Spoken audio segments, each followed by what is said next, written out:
Olá, boa tarde. Hoje, dia 18 de maio, é o Dia Nacional de Combate ao Abuso e Exploração Sexual de Crianças e Adolescentes. No ano passado, o Brasil registrou 18.681 casos desse tipo de violência.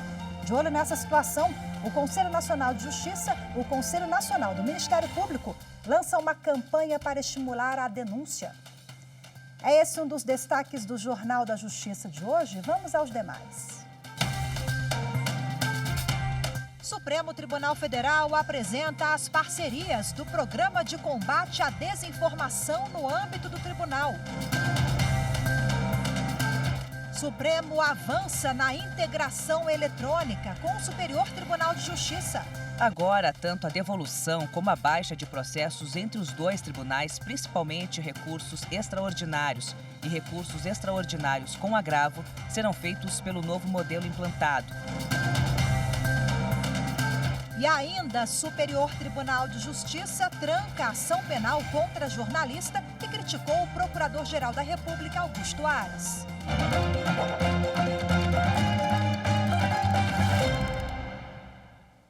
O Supremo Tribunal Federal apresentou há pouco as parcerias do Programa de Combate à Desinformação no âmbito do tribunal. E quem acompanhou o evento e traz agora ao vivo as informações para a gente é a repórter Evne Araújo. Olá, Evne, muito boa tarde para você. Oi, Rafaela, boa tarde. O programa foi apresentado agora há pouco pelo presidente do Supremo Tribunal Federal, ministro Luiz Fux. Ele anunciou as 34 entidades parceiras da iniciativa, entre agências de checagem de informações, associações do Poder Judiciário e universidades públicas. O projeto intensifica o enfrentamento à disseminação de notícias falsas que colocam em risco direitos fundamentais e a estabilidade democrática. No discurso, o ministro Luiz Fux falou sobre a importância de constantes mobilizações de combate às fake news e de espalhar informações verdadeiras sobre a Corte e também sobre a atuação da Justiça. Vamos ver. O programa de combate à desinformação, ele não pretende blindar o Supremo Tribunal Federal de críticas, seja da imprensa, seja da sociedade, seja da academia. O programa não é para blindar, o programa se propõe a ser um canal para ouvir e ajudar a esclarecer dúvidas que permaneçam. O que o programa quer impedir é a proliferação de falas, muitas vezes inventadas, de ministros que sequer se pronunciaram. E exatamente evitar que as pessoas se confundam quanto à competência do Supremo Tribunal Federal.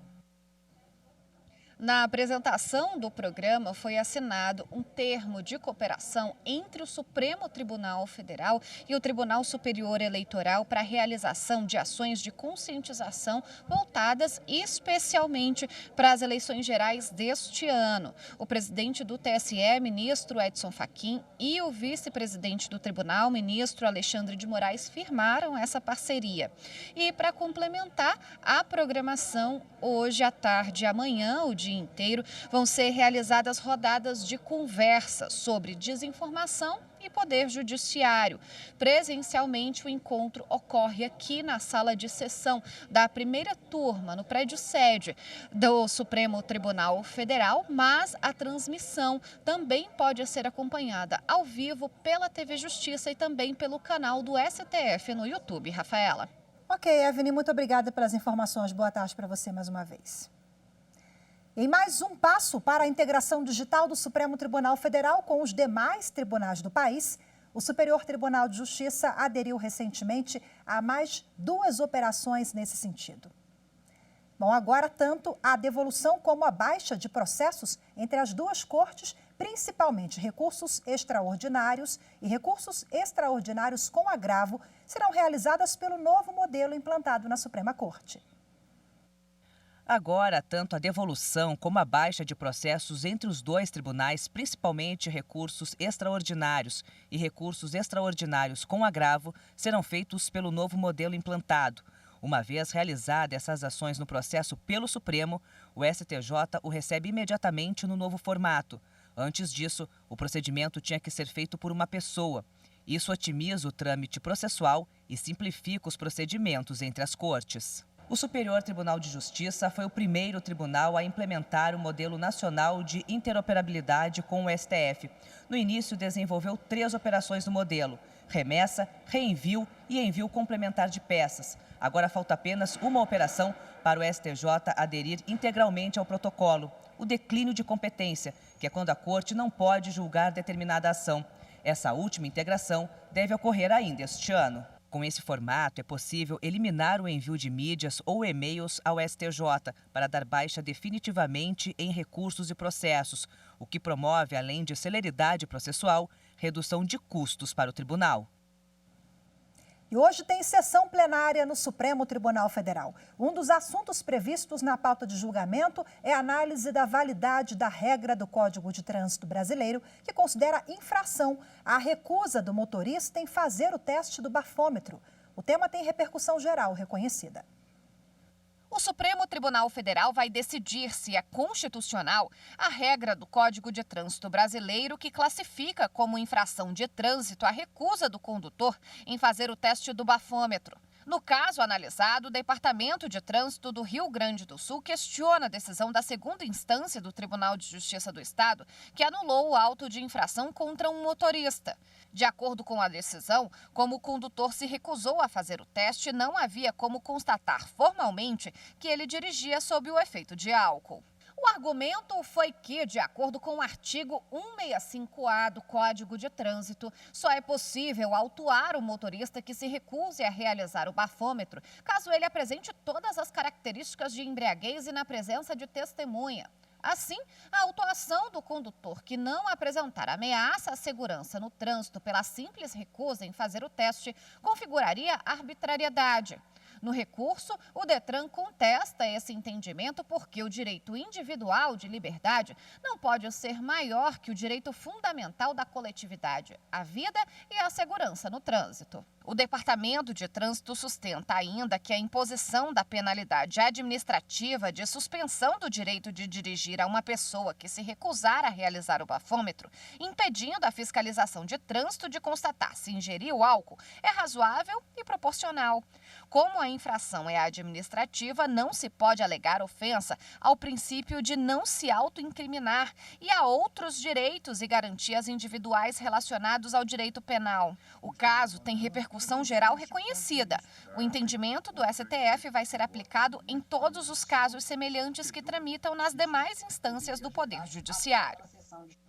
A 6ª turma do Superior Tribunal de Justiça trancou a ação penal contra a jornalista que criticou o Procurador-Geral da República, Augusto Aras.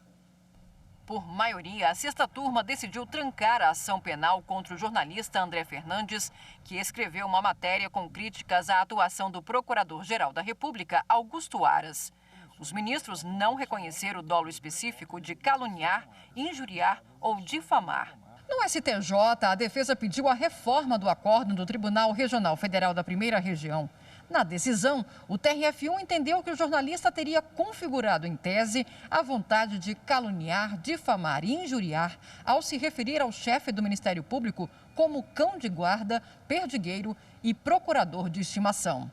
O ministro Sebastião Reis Júnior, cujo voto prevaleceu no colegiado, observou que todas as críticas feitas pelo jornalista ao Procurador-Geral da República dizem respeito ao exercício de função pública, em nenhum momento resvalando para o lado pessoal. Para o ministro do STJ, admitir que as críticas caracterizam a imputação de crime sem a demonstração da intenção deliberada de acusar, será não só banalizar o uso do direito penal, como utilizá-lo como forma de controlar e podar a liberdade da imprensa. Para o ministro, a conclusão a que chegou o TRF1 se baseou no exame do teor da publicação, não havendo a análise de outros fatos ou circunstâncias que pudessem levar à conclusão de que os crimes contra a honra imputados ao jornalista foram por ele cometidos. Veja a seguir no próximo bloco. No Dia Nacional de Combate ao Abuso e Exploração Sexual de Crianças e Adolescentes, nós vamos falar sobre a campanha que foi lançada pelo Conselho Nacional do Ministério Público para estimular a denúncia. Os detalhes daqui a pouquinho, voltamos lá.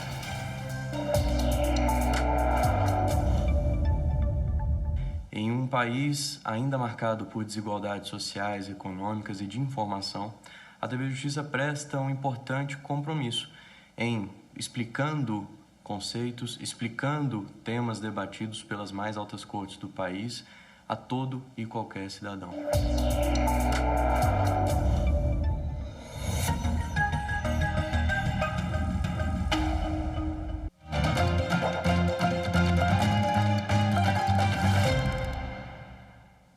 Nessa terça-feira, o Ministério Público Federal e a Polícia Federal constataram que houve mesmo invasão por parte de fazendeiros na área onde estão duas aldeias do povo, Paracanã, em São Félix do Xingu, sudeste do Pará. O MPF e a Polícia Federal acompanharam desde o último domingo um possível conflito entre fazendeiros e indígenas. A terra indígena está homologada desde 2007, com limites definidos. A presença de não indígenas na área representa invasão, já que os Paracanã têm direito constitucional a usufruto exclusivo de todo o território. Bom, apesar de ter ocorrido ameaças diretas aos indígenas, de acordo com a Polícia Federal, os fazendeiros enviaram homens e várias cabeças de gado para as proximidades de uma das aldeias. Segundo os indígenas da comunidade, eles disseram que a aldeia deveria ser removida.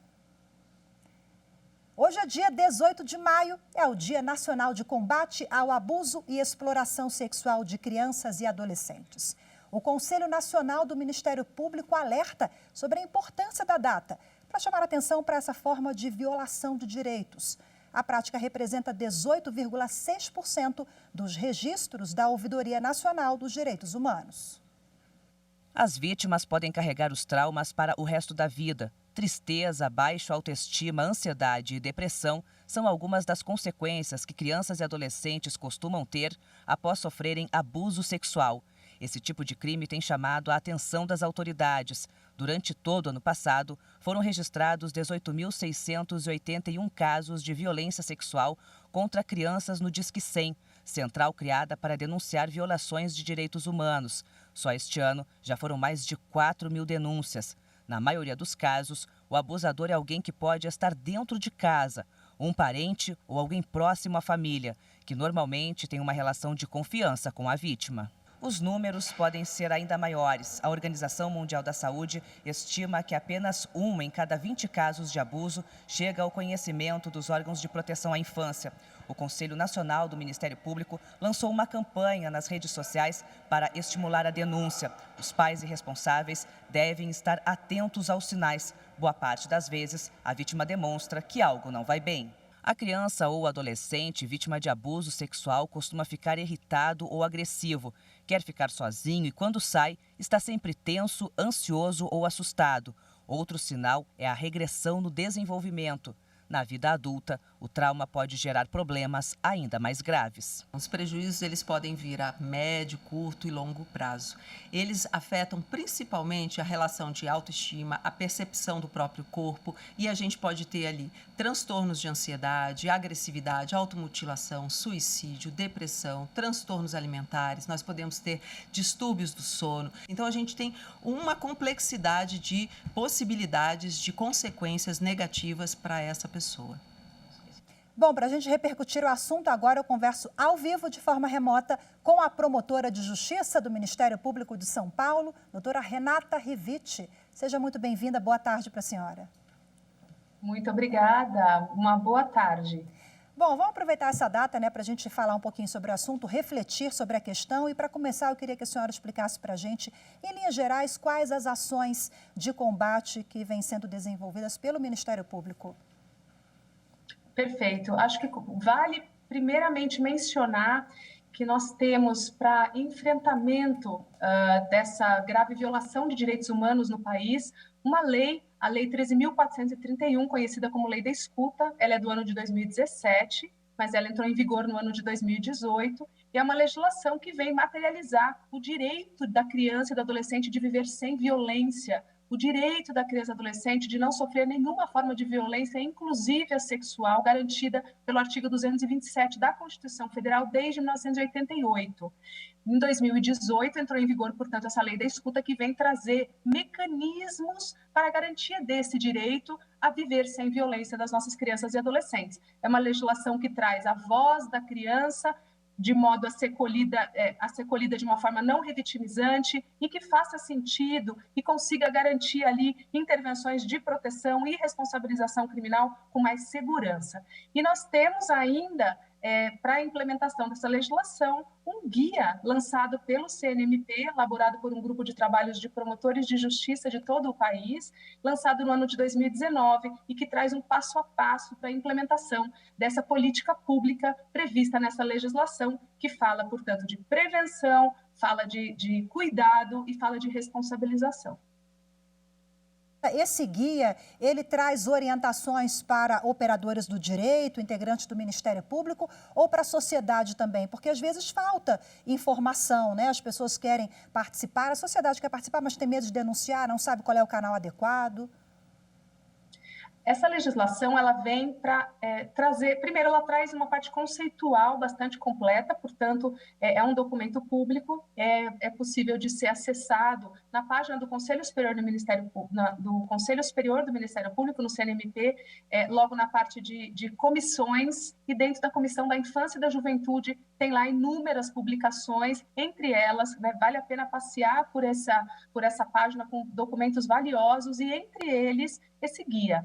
Esse é um guia prático para a implementação da política pública de atendimento de crianças e adolescentes em situação de violência, seja como vítima, seja como testemunha, e ela, pela sua linguagem, pela grande informação trazida, embora seja para nortear a atuação do Ministério Público, do promotor de justiça ali na sua localidade, na implementação dessa política, ela acaba sendo de interesse bastante importante, na verdade, para toda a rede de proteção, para todo o sistema de garantia de direitos. Ele é um guia que é dividido em várias partes, ele traz primeiro a importância de um mapeamento e articulação da rede de proteção para a garantia de um atendimento intersetorial, traz depois numa segunda parte o fomento a que seja elaborado um plano municipal de atendimento de crianças e adolescentes no município, depois trata da escuta especializada, um outro capítulo do depoimento especial, que são as duas formas de participação de crianças e adolescentes em situação de violência, de tudo aquilo que lhes diga respeito no âmbito de proteção ou em processos judiciais, e, por fim, comentários ao decreto regulamentador dessa legislação. Então, é de interesse a todos, numa linguagem acessível, portanto, disponível e público, e fica aqui a divulgação. Maravilha. Promotora, quais são os principais gargalos na avaliação da senhora para a gente coibir essa prática ainda recorrente no país? Eu acho que o principal gargalo para a gente conseguir trabalhar no enfrentamento sério, eficaz, efetivo, né, em todo o país, é exatamente o fato da gente ter grandes resistência e dificuldade na implementação dessa legislação que já está em vigor desde 2018, mas ainda assim existe certa resistência em se implementar o depoimento especial, existe muita confusão em relação a esses dois institutos, e eu acho que, na minha opinião, e na verdade eu acredito que tem até uma campanha hoje nacional com adesão de ministérios públicos, adesão de entidades públicas e particulares, que é o agoravocêsabe.com.br, que traz exatamente o rompimento do silêncio como uma estratégia fundamental de enfrentamento dessa questão. A partir da hora em que se fala sobre, né, que se fala abertamente sobre, que não se esconde mais, que não se trate esse tema como tabu ou de forma constrangida, a ideia é provocar com esse rompimento do silêncio uma grande pressão social, a exemplo do que já fizemos, né, nesses últimos anos em relação à violência doméstica, para conseguir fomentar o grande engajamento da sociedade, do poder público na implementação dessa legislação. Toda legislação é sempre de difícil implementação e com essa não é diferente. E penso que passar a primeira estratégia para iniciar essa discussão é romper o silêncio e tratar dessa questão da realidade que é esse fenômeno altamente violador de direitos humanos e é uma realidade muito presente no nosso país e no mundo, que ele seja tratado sem tabu, com clareza, com dados, com números, para que a gente consiga pensar, então, em estratégias de enfrentá-lo. Perfeita reflexão, então, para a gente finalizar. Portanto, fica também a dica, denuncie. Se você perceber alguma coisa diferente, a gente mostrou na matéria, né, promotora, que geralmente a criança, aquele menor, dá sinais de que algo tem errado, de que algo vai errado, denuncie e procure as instituições. E a senhora, muito obrigada pela participação, pela entrevista, viu? Parabéns pela atuação do MP. Muito obrigada e que esse dia de 18 de maio seja comemorado sempre por todos nós, lembrado e praticado, né, na nossa atuação. Muito obrigada. Com certeza. Obrigada, senhora. Tchau, tchau. E veja a seguir no próximo bloco, o Tribunal Superior Eleitoral é o primeiro órgão eleitoral do mundo a assinar um acordo com o Telegram para combater a desinformação. Os detalhes dessa parceria você confere daqui a pouquinho, voltamos já.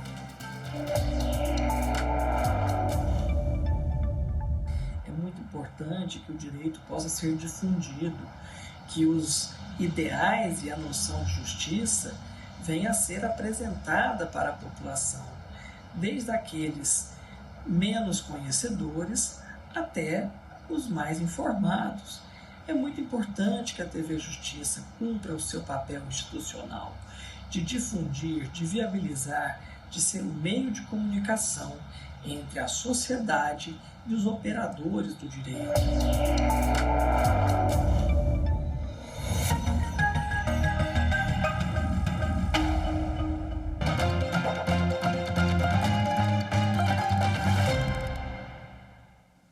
O Tribunal Superior Eleitoral se tornou o primeiro órgão eleitoral do mundo a assinar um acordo com a plataforma de mensagens Telegram para combater a desinformação. A parceria entre o tribunal e a plataforma foi firmada nesta segunda-feira e deve durar até 31 de dezembro de 2022. O acordo foi anunciado na abertura da sessão plenária de ontem pelo presidente da Corte Eleitoral, ministro Edson Fachin.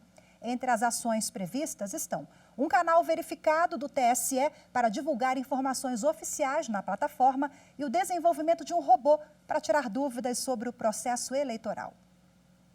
Além da criação de uma nova funcionalidade que marcará conteúdos desinformativos. Um canal extrajudicial será disponibilizado para que possam ser realizadas denúncias dentro da plataforma. E o próprio Telegram realizará uma investigação para verificar se os canais denunciados violaram suas políticas internas de integridade. Bom, e lembrando que outras plataformas e redes sociais já são parceiras da Justiça Eleitoral. Twitter, TikTok, Facebook, WhatsApp, Google, Instagram, YouTube, LinkedIn, Quai e Spotify. Para mais informações sobre essas parcerias de combate às fake news, é só acessar tse.jus.br.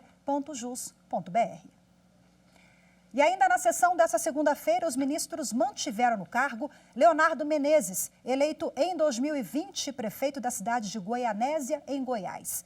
O TSE julgou recursos que pediam a cassação do político porque o candidato a vice na chapa, João Pedro Almeida Ribeiro, teve o registro de candidatura negado e foi substituído por outro candidato fora do prazo estabelecido por lei. O plenário da Corte Eleitoral entendeu que o caso era excepcional e admitiu a divisão da chapa para manter Leonardo Menezes na prefeitura. Os bons argumentos trazidos pela ministra Maria Cláudia em relação ao vice são exatamente os mesmos argumentos, a boa-fé, a relativização, trazidas pelo eminente ministro relator em relação ao titular. Aqui eu acho realmente que merece a relativização o titular. Não era ele que estava disputando, vamos dizer assim, judicialmente a possibilidade de registro.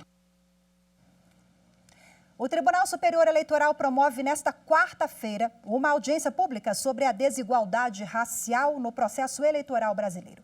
O evento é para coletar sugestões, dados e informações para aperfeiçoar as legislações a respeito do tema. E a ideia é de reduzir os efeitos do racismo estrutural nas eleições. Bom, as conclusões do evento vão servir como base para o relatório que deve ser feito pelos grupos de trabalho da Comissão do TSE de Promoção da Igualdade Racial. Representantes da iniciativa privada e de instituições públicas, pessoas físicas e jurídicas participaram da audiência que foi coordenada pelo presidente da comissão, ministro Benedito Gonçalves. O evento está sendo transmitido pelo canal da Justiça Eleitoral no YouTube. Bom, o Espaço Cultural do Superior Tribunal de Justiça promove hoje o lançamento do livro Recurso Especial. Um dos autores é o ministro Mauro Campbell Marques. No direito processual brasileiro, o recurso especial é o meio processual para contestar perante o Superior Tribunal de Justiça uma decisão proferida por um Tribunal de Justiça estadual ou um Tribunal Regional Federal. O RESP é apresentado como uma espécie de recurso extraordinário. Esse tema tão importante no meio jurídico é o assunto abordado no livro Recurso Especial, de autoria do ministro do STJ, Mauro Campbell Marques, e dos advogados Eduardo Arruda Alvim, Guilherme Pimenta da Veiga Neves e Fabiano da Rosa Tesolim.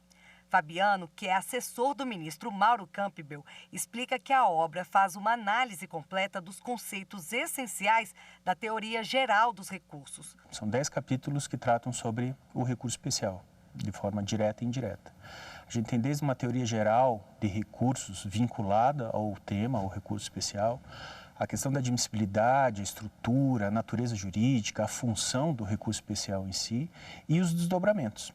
O livro será lançado no dia 18 de maio no Espaço Cultural do Superior Tribunal de Justiça a partir das 6h30 da tarde. O recurso especial ele se propõe a ser uma ferramenta para uma gama muito ampla de operadores do direito. A gente tem dito que ele não pode faltar na estante, seja do jurista, seja do advogado, seja do professor, seja do magistrado. Ele tem o propósito de atender a todos os públicos dentro do direito. Hoje ficamos por aqui. Muito obrigada pela sua companhia. Uma ótima tarde para você. Temos um encontro marcado amanhã. Eu te espero. Até lá. Tchau, tchau.